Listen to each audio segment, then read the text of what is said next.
उपपदस्य द्वितीया विभक्ते उपपदस्य शेष भागः अनेन वर्तते। द्वितीया का ही यह शेष उपपद है। रक्ष का अर्थ होता है रक्षा करना। जैसे राजपुरुष सीमा की रक्षा करता है, राजपुरुष सीमा की रक्षा करता है तो सीमा की, अब सीमा की में षष्ठी विभक्ति सीमा या होना चाहिए, लेकिन रक्ष धातु के कारण यहाँ द्वितीया हो गई। राजपुरुष का सैनिक सीमा की रक्षा करता है, तो इसीलिए यहाँ रक्षकी क्रिया जो है रक्ष धातु, इसके कारण यह सीमा या अन्यों पे सीमा हो गया, सीमाम रक्षती। दूसरा है याद, यह सिर्फ आया विकर्मक था, दूधियात कर्मयुक्त से आगे यह विकर्मक धातु है। स्थूला धातु दूधना, याद मानना, पक्ष पकाना, दूधियात पक्ष दंड दंडित करना, दूधियात पक्ष दंड क्रोध रोकना, प्रच का होता है पूछना, नी ले जाना, क्री खोदना, क्रिस माने खोदना, वह धोना, शासन करना, दंडित करना, ची चुनना, चुराना, प्री हरण करना। इस तरह से 16 जो धातु है, 16 धातुओं में दो कर्म होगा, अर्थात 16 धातु जैसे ही है यह माने मांगना, तो जिससे मांगेगा और जिस चीज को मांगेगा दोनों में जो है कर्म संज्ञा होगा, वही यहाँ दिखलाया गया मांगना। रमेश श्याम से किताब मांगता है। अब यहाँ श्याम से किताब मांगता है तो श्याम से तो ले लिया, तो अपादान हो गया, इसमें तो पंचमी होनी चाहिए। रमेश श्यामात होना चाहिए, श्यामात ये पंचमी होनी चाहिए, लेकिन याद धातु जो यहाँ यूज किया गया यह प्रयोग, इस कारण से यह श्यामात जो है कन्वर्ट होकर श्यामम हो गया, द्वितीया विभक्ति। और दूसरा तो यहाँ पुस्तक है, तो मांगने का जो प्रभाव है पुस्तक पर नया किताब पर, तो ये ऑलरेडी मेन कर्म है, तो इसलिए ध्यान दिया विभक्ति को इसका अपना, यानी प्रधान कर्म हो गया पुस्तक और गौण कर्म हो गया श्यामम। तो सही होगा, सही अनुवाद है कि रमेशा श्यामम पुस्तकम याति। अब यहाँ है अधिसिंह, यह सूत्र ही है, अधिसिंह स्थान कर्म ये सूत्र है, उसी को अलग अलग निकला। अधि 22 उपसर्ग में परंपरा और अनुवादी ऐसे करके जो 22 उपसर्ग हैं उन 22 उपसर्गों में अधि है।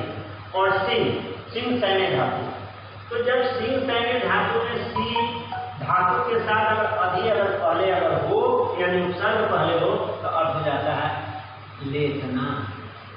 तो अगर सी डायरेक्ट अगर प्रयोग किया गया है तब द्वितीया नहीं हो सकती, लेकिन अगर अधि उपसर्ग हो गया तब द्वितीया हो जाएगी। जैसे शिव, शिव हिमालय अधिष्ठित, ऐसा अनुवाद हुआ, शिव हिमालय पर लेटते हैं, यानी आराम करते हैं। तो हिमालय पर आराम करते तो हिमालय होना चाहिए, सप्तमी विभक्ति यहाँ होनी चाहिए। शिव हिमालय अधिष्ठित ऐसा होना चाहिए, लेकिन अधि उपसर्ग आ गया सिंह धातु के साथ, इसीलिए यह हिमालय के जगह पर हिमालयन हो गया। इन उपपद के जगह पर जो यह धातु उपपद है अधिसिंह स्थान कर्मणे, तो यहाँ द्वितीया विभक्ति इसके कारण हुआ। इसलिए हमें याद रखना है कि सिंह धातु से पहले अगर अधि उपसर्ग हो तो उसमें आधार में द्वितीया विभक्ति हो जाती है, इसीलिए शिव हिमालयन अधिष्ठित हो गया। नेक्स्ट है अस्था, अधिसिंह स्थान कर्मणे, अस्था धातु आ गया। ऐसे अस्था का किस्त होता है, ये परिवर्तनीय धातु है। अस्था से भी अस्था से तो लेट लकार में चलेगा इसे, लेकिन दूसरा जो है चलेगा वर्तमान में, भूत में, लोट लकार में, और कितने में क्या तो तिष्ठति तिष्ठन्ति ऐसा रूप होता है। तो इसलिए इसमें भी अगर अधि उपसर्ग लग गया तो फिर इसके आधार में जो है द्वितीया विभक्ति होगी। जैसे इस समय में मेरे घर में बैठता है। अब यहाँ घर में बैठता है तो गृह होना चाहिए। इस समय रमेश मेरे मामा मेरे घर में, ये तो सप्तमी है तो गृह होना चाहिए। अधितिष्ठति, तो अधि के साथ जो अस्था का जो टेस्ट हो गया, अधितिष्ठति वर्तमान काल में अस्था का टेस्ट होता है तिष्ठति, जिसके कारण यहाँ गौण कर्म जो है ये विराम हो गया, यानी यहाँ द्वितीय विभक्ति हो गई। इसीलिए हमें याद रखना है कि सिंह धातु अस्था धातु के पहले अगर अधि उपसर्ग हो तो इसके आधार में कोई भी विभक्ति हो वहां द्वितीय ही होगी, इसको हमें याद रखना है।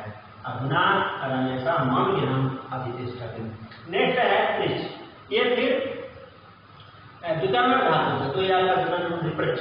पृच्छ में होता है पूछना, शिक्षक छात्र से, अब फिर यहाँ पर से यानी छात्र से पूछते हैं तो द्वितीय विभक्ति होनी चाहिए छात्रेण। अब प्रश्न पृच्छति, प्रश्न तो ऑलरेडी कर्म है, तो कर्म में यहाँ प्रश्न जो है प्रधान कर्म और प्रश्न तो सही, लेकिन पृच्छ धातु के कारण यह छात्र से जो है वो छात्र को हो गया, यानी छात्रम। तो शिक्षक छात्रम प्रश्नम पृच्छति डबल कर्म हो गया। तो सामान्य आदमी होगा कहते एक बार में दो कर्म कैसे हो रहा है, कर्म तो कोई एक होगा, तो उसका यही जवाब है कि पृच्छ धातु के कारण यह विकर्मण धातु है, और विकर्मक धातु के कारण छात्रा जो है सो गौण कर्म हो गया और प्रधान कर्म जो है सो प्रश्न हो गया। नेक्स्ट है ये उपपद है, डायरेक्ट क्लियर उपपद। अभिधा परिता समय निष्ठा योगाश्र वो अब आ रहा है। तो अभिधा और परिता का अर्थ होता है चारों को।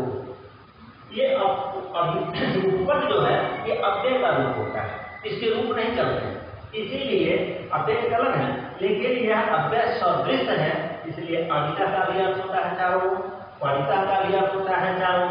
यह जहां भी होगा तो उसके आधार में द्वितीय, जैसे यहाँ विद्यालय के, अब के अर्थ हो गया षष्ठी विभक्ति, तो विद्यालय से अपरिता या अभिधा, यहाँ अवलिक में अभिधा भी जोड़ सकते हैं, लिखा हुआ है अभिधा। तो अभिधा अपरिता के कारण इसलिए जो है तो विद्यालय हो गया। है कौन सी, विद्यालय के चारों फूल हैं तो पुष्पानी संति। तो की जो है वो हिंदी अर्थ में बच्चों को समझने के लिए होगा, लेकिन संस्कृत ट्रांसलेशन करते समय ऊपर को ध्यान में रखकर इसमें द्वितीय विभक्ति लगाएंगे, यानी अभिधा परिता में होता है चारों ओर, और इसका यूज जिस शब्द के सामने जैसा होगी, जिस शब्द के निकट होगा, जिस पर वह प्रभाव डाल रहा है उसके साथ द्वितीय विभक्ति। नेक्स्ट है सर्वदा, सर्वदा होता है सबोर या चारों। यदि किसी अभिधा परिता के साथ है तो इसे सर्वदा का सबोर हो। अब मेरे चारों, बहुत सारे लोग हैं, मेरे चारों, अब मेरे का हो मेरा मेरे तेरा तेरे या अस्मद युष्मद का होगा, तो ममा होना चाहिए षष्ठी विभक्ति में, तुम्हारे चारों ओर तो तवा होना चाहिए। लेकिन ये अभिधा के कारण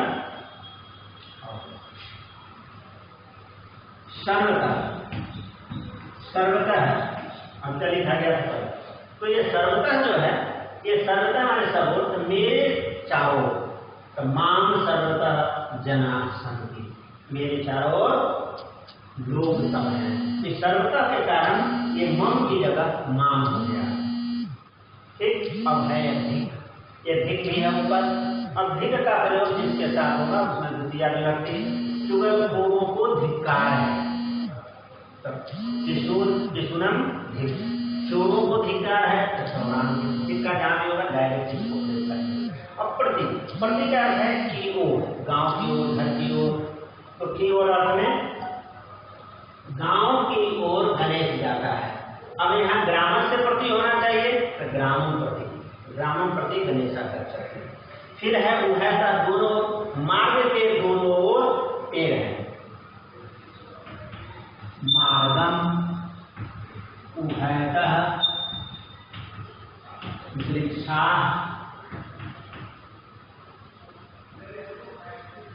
वृक्षासंति। ये उभयता के कारण यहाँ मार्ग से उभयता होना चाहिए कि नहीं, उभय में उभयता के कारण यहाँ द्वितीय विभक्ति। अब यह नाना, पृथक बिना नाना, इस अर्थ में द्वितीय तृतीय पंचमी तीन होती है। जब को हम द्वितीय में यूज कर रहे हैं, लेकिन ये तृतीय में भी यूज होगा और पंचमी में, द्वितीय तृतीय पंचमी। इसका अर्थ होता है के बिना, यहाँ जो बिना है वह है बिना, और यहाँ जो अर्थ है बिना इसमें ब होता है, यहाँ व होगा यहाँ ब होगा, ये ध्यान में रखना है लिखते समय। तो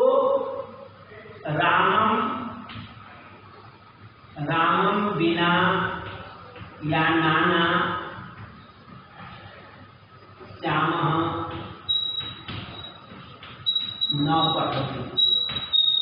अर्थ हुआ कि राम के बिना श्याम नहीं पढ़ता, और राम के बिना के होना चाहिए, राम से बिना या नाना श्याम न पढ़ती, यहाँ सबसे होनी चाहिए, लेकिन नाना और बिना के लोग में द्वितीया विभक्ति हो गई। अब यहाँ समया निकला, इसमें भी द्वितीया होगी, रामम समया, समया यानी मोहन मोहन अस्ति। पता है कि राम के निकट मोहन है, अब के निकट, अब के में राम से निष्ठा या समया होनी चाहिए, तो नहीं आप द्वितीया हो गई, यानी समया निष्ठा नाना बिना उभयता, ये सबके योग में द्वितीया विभक्ति होती है, यह ध्यान रखना है और ध्यान रखना। अब यहाँ है उपसर्ग क्रुद्ध धातु, राम श्यामम अभिपूज्यते।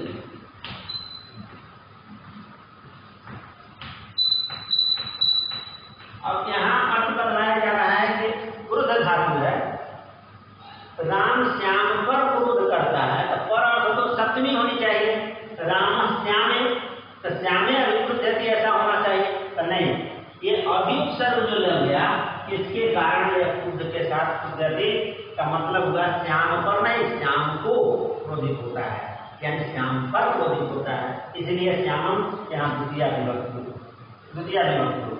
लास्ट है उपसर्ग लगा होना चाहिए बस, उपवसति आवसति है ना, उपाना ध्वान वसा, यह भी सूत्र उप आन अधिक, ये सुयोग में जो है सो वस धातु से पहले उप आ या ऐसा उपसर्ग लगा हो या अधिक उपसर्ग लगा हो तो यहाँ भी द्वितीया होती है। रामः स्वर्गम आवस्ति।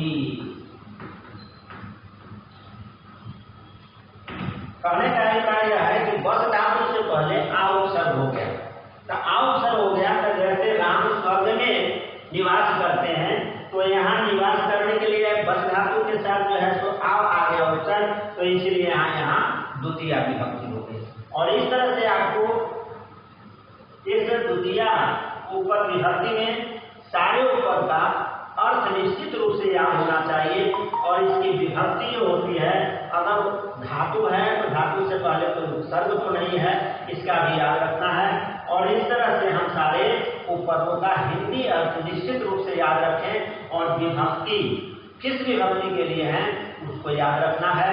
और इस तरह से आपका कोई भी सेंटेंस स्टैंडर्ड बहुत विशेष आपके वाक्य बनेंगे, और यही कारक प्रकरण का मुख्य ध्येय है कि उपपद विभक्ति की जानकारी छात्रों को निश्चित रूप से हो। किताब पढ़ने में, कोई भी श्लोक में या बड़े कोई निबंध में, ये सारे उपपद ही प्रयोग होते हैं। जो सामान्य विभक्ति है उसका तो बटुक संस्कृत कहा जाता है छोटे बच्चों को समझने के लिए। जैसे जैसे आप आगे की कक्षा में जाएंगे, इन उपपदों का एक से एक इतने ही उपपद द्वितीया में नहीं है, इसके अतिरिक्त भी हैं। जितना पढ़ चुके हैं इसका दुगुना जो है उपपद और भी होते हैं, लेकिन जो हम जिस वर्ग में पढ़ते हैं उस वर्ग के आधार पर यह पर्याप्त उपपद है, इसे सदा याद रखें। धन्यवाद।